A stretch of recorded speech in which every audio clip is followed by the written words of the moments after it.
Et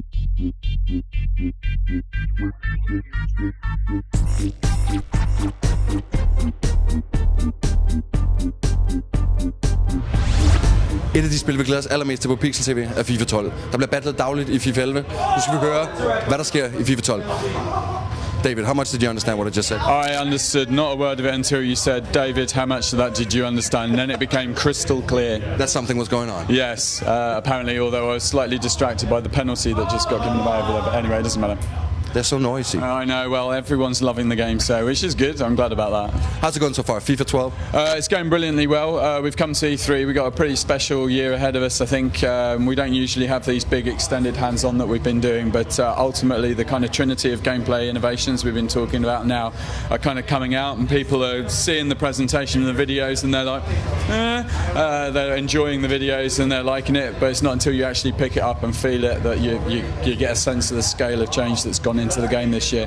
So the player impact engine making huge difference to the smoothness and the fluidity of the animations and the collisions. Obviously the tactical defending being a big departure from that mindless button press, launching the homing missiles of defenders up the pitch, and then precision dribbling really allowing people who perhaps felt the game wasn't quite as responsive as it could be really getting a sense for the fidelity of close ball control. So those three things together, really nice to see people enjoying playing the game.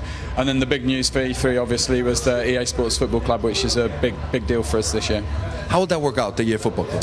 So starting with FIFA 12 and forever onwards, you will create and have a profile which is basically going to track how good at FIFA you are, and ultimately the more you play FIFA and everything you do unlocks experience points. You'll level up with more experience, and then you can see how well you're doing against your friends, against the real world. Things you do will be surfaced within your friend's console to say you just leveled up or you just got hammered online against someone. That'll never happen. Well, no, obviously. And ultimately a kind of socially engaging, deeply rewarding, upgrading mechanic for you to kind of feel like you know where you are in the world of FIFA. The other part of it is you'll be able to kind of say, I am a Leicester City fan. Every game I play, everything I do not only accumulates XP for me, but on a weekly basis, we're going to run seasons. So all the Leicester City fans will accumulate points and give it to Leicester City. The average skill level and dedication level of those gamers will then determine whether or not Leicester City move up the league table or get relegated in the league on a weekly cadence. So something to do every day and a reason for playing the game to kind of support your club.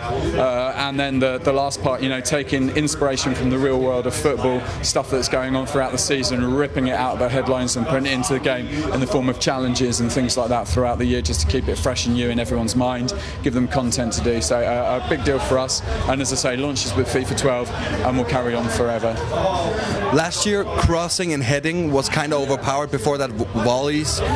Is there anything in this game that has been hard working with? So trying to balance out tactical defending and precision dribbling was something we knew we'd need to do a lot of work on, and we're pretty happy. I've not seen any like weird score lines, which is good to see. The other thing is obviously with the player impact engine, the fact that we've now got a limitless variety of outcomes from those collisions, everything from very small wobbles right the way through to somersaults if appropriate. The referees obviously need to be able to determine the difference between them. They were quite digital before, you know, it was either a foul or it wasn't, and what you saw on the screen didn't necessarily reflect it. Now we have to get that right too. But I mean, we've got a lot of other stuff to talk about later this year. Coming up in July, I'll be doing another press tour talking about game modes and online, and then obviously, you know, at Gamescom I'll be there in my little room sweating.